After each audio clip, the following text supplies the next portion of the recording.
Baik, Assalamualaikum warahmatullahi wabarakatuh. Eh, kita lanjutkan kembali kuliah kita ya.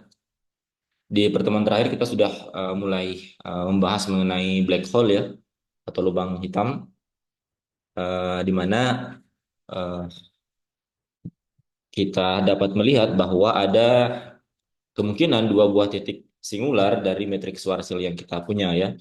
Tapi ternyata kita juga sudah membuktikan bahwa ternyata eh, salah satu dari kedua titik tersebut itu ternyata bukan titik yang disebut sebagai real singularity, tetapi hanya sebagai apparent singularity atau singularitas yang terjadi karena pemilihan koordinat yang buruk ya.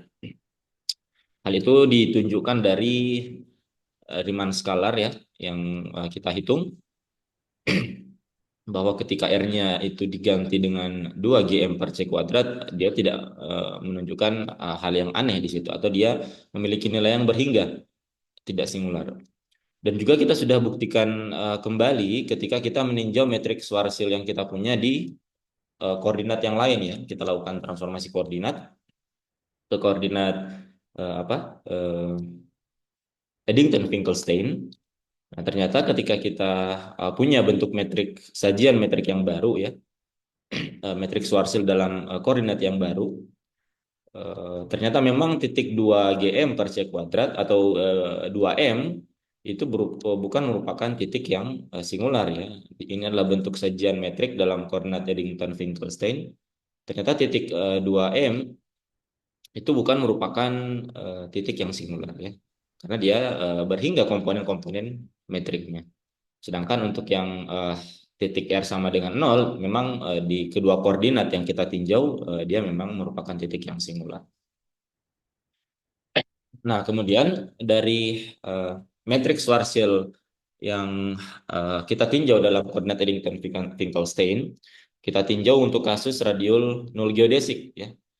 Artinya kita tinjau untuk kasus geodesik dari foton atau cahaya ya, di mana untuk komponen apa tangensialnya dia bernilai konstan sehingga kita dapatkan persamaan seperti di sini. Dan dari sini kita dapatkan solusi untuk gradien dari waktunya ya. Kita dapatkan dua buah solusi di sini. Sorry, solusi untuk R-nya ya, solusi untuk R-nya gradien dari R terhadap waktu. Kemudian kita dapatkan solusi dari fungsi T sebagai fungsi dari R ya. Jadi ada dua solusi yang kita dapatkan. Nah, kita terakhir sampai di sini. Nah, selanjutnya yang kita lakukan adalah sebagaimana yang kita lakukan sebelum kita melakukan transformasi koordinat, kita melakukan plot pada solusi yang kita dapatkan.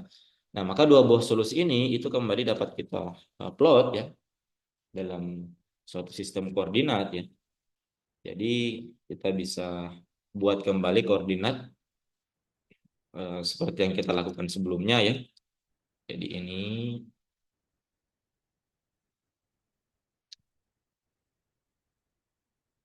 nah, yang sumbu Y itu mewakili waktu ya.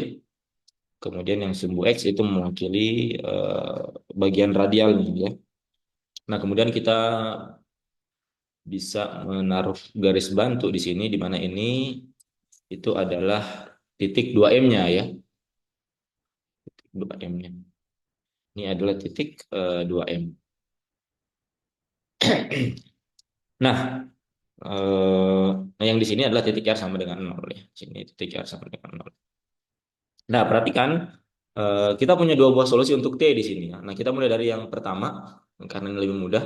Kita lihat dia merupakan bentuknya adalah bentuk persamaan garis lurus saja ya dengan gradien yang negatif.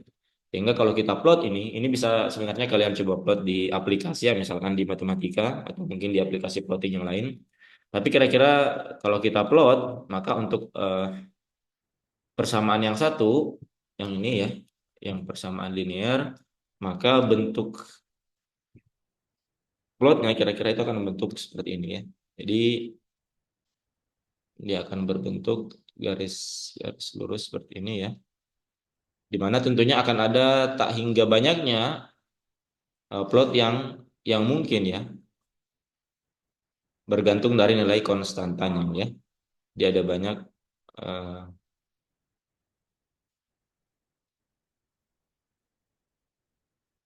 solusi yang mungkin bergantung dari nilai konstantanya ya. Dengan gradiennya itu dia sama ya, minus minus satu seperti ini. Nah, ini untuk plot fungsi yang pertama, fungsi T yang pertama. Nah, fungsi T yang kedua ini mirip dengan solusi yang kita punya di awal-awal pembahasan ya. Dimana kalau kita lihat di sini dia akan ada terbagi ya. Kita akan bagi dia ada plot untuk R lebih besar daripada 2M dan juga untuk R lebih besar kurang dari 2M. Dan kalau kalian coba coba apa? Coba plot untuk daerah di apa? Di lebih besar daripada 2M, maka tentunya ini juga akan sama dengan plot yang sebelumnya ya. Dia akan asimtot di titik 2M menuju minus tak hingga, berangkat dari minus tak hingga ya. Jadi kalau kira-kira kita plot, itu bentuk plotnya kira-kira akan menjadi seperti ini ya. Untuk daerah di luar 2M, maka dia akan kira-kira berbentuk seperti ini. Bentar. Oh, kira-kira dia akan berbentuk seperti ini ya.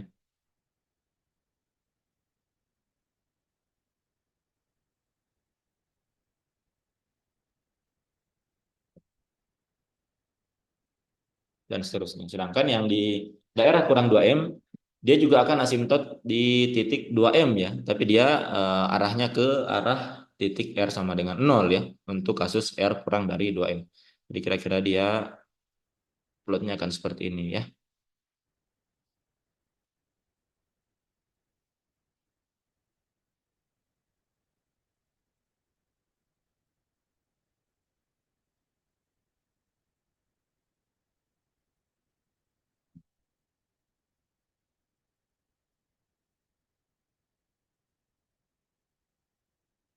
Sebentar, saya coba membuat gambarnya lebih bagus.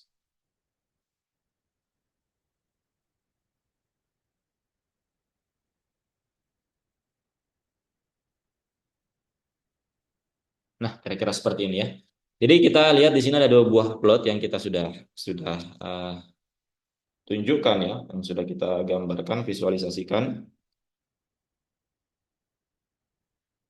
Yang pertama yang berwarna apa? Hijau, yang biru itu untuk fungsi yang pertama ini ya, min R plus K1. Yang ini itu untuk T R itu sama dengan minus R plus K1 ya. Jadi dia bervariasi berdasarkan nilai konstannya.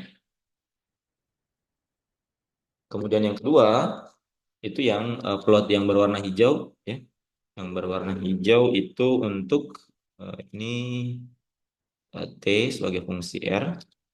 T sama dengan R ditambah 4M ln sini R per 2M kurang satu ditambah K2 ya. Nah, dia bervariasi berdasarkan konstantanya. Jadi ada kemungkinan tak hingga banyaknya apa plot yang mungkin kita gambarkan. Nah, apa yang kita mau tunjukkan di sini, perhatikan bahwa geodesik dari foton ini ya. Jadi masing-masingnya adalah plot yang menunjukkan geodesik dari foton itu akan mengalami, kita bisa lihat ada perpotongan di sini ya. Jadi masing-masing plot untuk kedua buah fungsi ini itu akan ada selalu titik titik potongnya ya. Jadi kalau kita coba eh, lihat misalkan apa garis misalkan yang ini ya, ini geodesik dari, saya pakai warna yang lain sebentar. Yang merah saja. Nah, misalkan ini ya, ini adalah geodesik untuk yang fungsi yang kedua seperti ini. Nah, kemudian yang ini adalah ya dari yang fungsi yang pertama. Nah, perpotongannya itu akan membentuk yang disebut sebagai kerucut cahaya ya atau light cone seperti ini. Jadi perpotongan antara dua buah geodesik dari foton tersebut akan membentuk yang disebut sebagai kerucut cahaya. Dan kita lihat di sini ada banyak sekali kerucut cahaya yang mungkin mungkin terbentuk ya, misalkan yang ini ya. Di setiap perpotongan itu dia akan memiliki Lycon masing-masing ya, misalkan yang ini ya. Nah, dia akan punya Lycon sendiri ya. Kemudian misalkan yang ini lagi ya.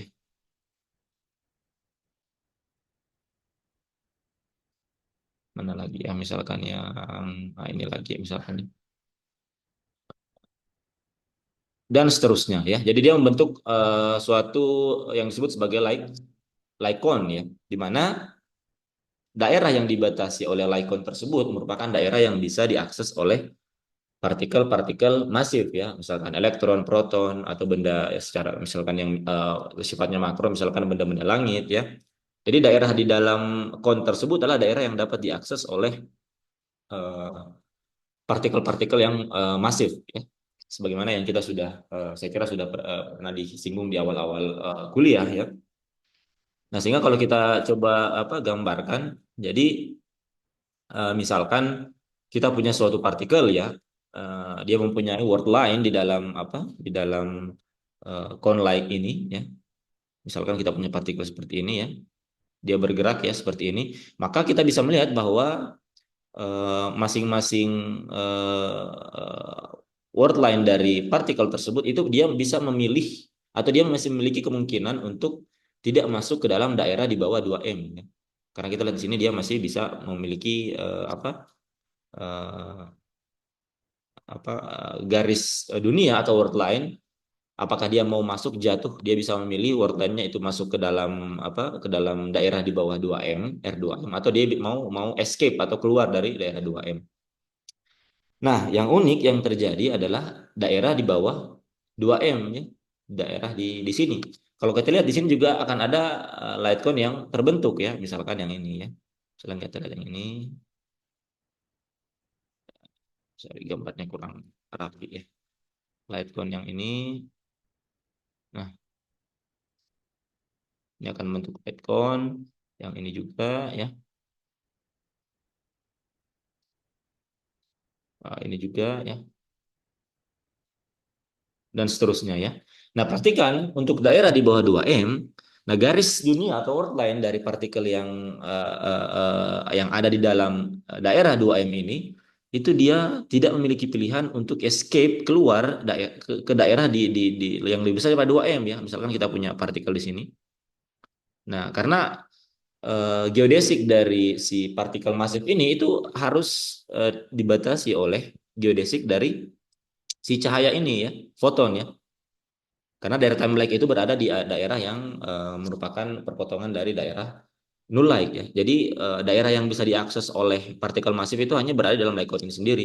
Sedangkan kalau kita lihat di sini, word line-nya itu dia dia tidak memiliki kemungkinan untuk escape atau keluar dari daerah di luar 2M ya. Karena dia dibatasi oleh geodesik dari si foton ini. Dan semuanya akan seperti itu ya. Kalau kalian misalkan tambah plot yang lain misalkan, maka semua garis-garis word line dari si partikel masif ini itu dia tidak memiliki pilihan untuk keluar dari titik 2M. Beda halnya di luar 2M itu masih memiliki kemungkinan untuk dia escape ya. Misalkan yang ini dia masih bisa keluar ya, menjauh dari 2M. Artinya apa? Kita bisa membayangkan bahwa ketika ada observer ya yang masuk ke dalam 2M, maka dia tidak memiliki kemungkinan untuk kembali keluar dari daerah di bawah 2M. Nah, jadi bisa dibayangkan ini seolah-olah bisa kita katakan dia seperti suatu pintu ya, atau suatu membran di mana membrannya atau pintunya itu merupakan pintu pintu yang satu arah ya. Jadi bisa kita menyebut bahwa ini itu merupakan ya biasa kita sebut sebagai one way membran ya, atau membran satu arah. Artinya observer yang melakukan suatu pengamatan itu bisa masuk ke dalam daerah tersebut tapi tidak ada kemungkinan untuk dia kembali keluar ya. Tidak ada kemungkinan untuk keluar. Sedangkan di daerah yang lebih besar daripada 2M itu masih ada kemungkinan dia escape dari titik 2M atau menjauh dari 2M. Dia bisa memilih apakah dia akan masuk jatuh ke dalam titik singular ya. Misalkan ini ya. Dia juga bisa memilih untuk tidak masuk ke dalam daerah di bawah 2M. Tetapi untuk daerah di dalam sini, ketika observernya itu sudah masuk, ya, maka tidak ada lagi kemungkinan atau tidak ada lagi jalan untuk kembali keluar ya, karena garis word line-nya itu dibatasi oleh geodesik dari si foton ini. Dia tidak bisa mengakses kembali daerah di luar 2M. Ya. Bahkan cahaya pun tidak bisa keluar ya. Kalau kita lihat di sini garis-garis geodesik dari cahaya itu dia selalu menuju ke titik nol ya atau titik singular. Tidak ada kemungkinan keluar dari 2M. Bahkan cahaya pun dengan kecepatan yang sangat besar ya, kecepatan yang paling besar yang terukur itu dia tidak dapat keluar dari daerah di bawah 2M. Nah, ini juga kadangkala disebut sebagai apa yang mungkin kalian pernah dengar ya, yang disebut sebagai event horizon atau horizon event horizon atau cakrawala ya, cakrawala. Mungkin sederhananya definisinya adalah dia merupakan batas yang bisa kita akses ya. Jadi 2M ini itu merupakan batas yang kita kita kita bisa akses. Jadi kalau misalkan kita ingin mencari informasi di dalam di sini, misalkan kita menembakkan cahaya ya ke dalam, maka cahaya itu tidak akan dapat kembali keluar ya, sehingga tidak ada informasi sama sekali yang dapat kita peroleh. Atau misalkan kita punya seorang astronot misalkan ya, dia mau melakukan observasi ke dalam ya di daerah di bawah 2M. Ketika dia masuk, dia bisa masuk ke dalam, tapi dia tidak akan mungkin bisa kembali keluar ke sini.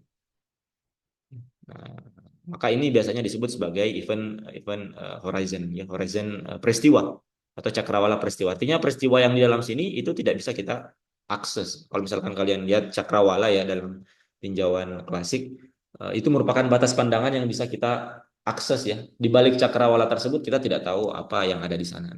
Sama halnya di sini ya, disebutnya sebagai cakrawala peristiwa atau horizon peristiwa. Apa yang terjadi di dalam sini itu tidak dapat kita akses. Inilah yang kita kenal sebagai apa yang disebut sebagai black black hole ya. Jadi kalau kita bisa gambarkan secara sederhana, black hole itu kita punya apa yang disebut sebagai singularity di sini ya, yaitu titik nolnya. Kemudian dia punya apa yang disebut sebagai event horizon di sini. Kita punya apa yang disebut sebagai event horizon di mana jaraknya itu 2M dari pusat atau dari titik singular tersebut. Ini adalah R ya. Nah, inilah yang disebut sebagai black hole ya. Jadi apa yang masuk ke dalam event horizon tidak akan mungkin lagi kembali keluar dari event horizon tersebut. Sehingga kita bisa berikan definisi untuk black hole ya.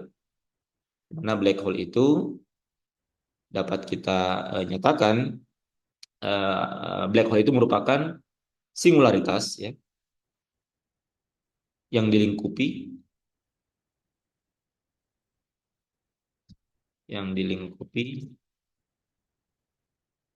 yang dilingkupi oleh apa yang disebut sebagai event horizon. Jadi bisa dibayangkan ya betapa mengerikannya apa yang disebut sebagai black hole ya. Karena ketika kita misalkan sudah masuk ke dalam black hole, maka kita tidak mungkin lagi bisa bisa keluar. Ketika kita menembakkan cahaya ke dalam, maka cahaya tersebut tidak akan mungkin lagi kembali keluar sehingga sama sekali tidak ada informasi yang bisa kita peroleh di dalam black hole tersebut. Sehingga apa yang bisa kita tinjau dari black hole itu sendiri adalah apa yang terjadi di sekitar event horizon tersebut ya, yang bisa kita amati ya. Nah, jadi kira-kira itulah gambaran dalam tanda kutip sederhana ya, gambaran sederhana dari black hole, di mana ciri utamanya adalah black hole itu dia mempunyai titik singular, kemudian dia mempunyai event horizon atau batas, titik yang menjadi batas cakrawala peristiwa, di mana di dalam event horizon tersebut kita tidak bisa mendapatkan informasi apapun sampai misalkan partikel yang masuk itu jatuh ke dalam singularitas ya.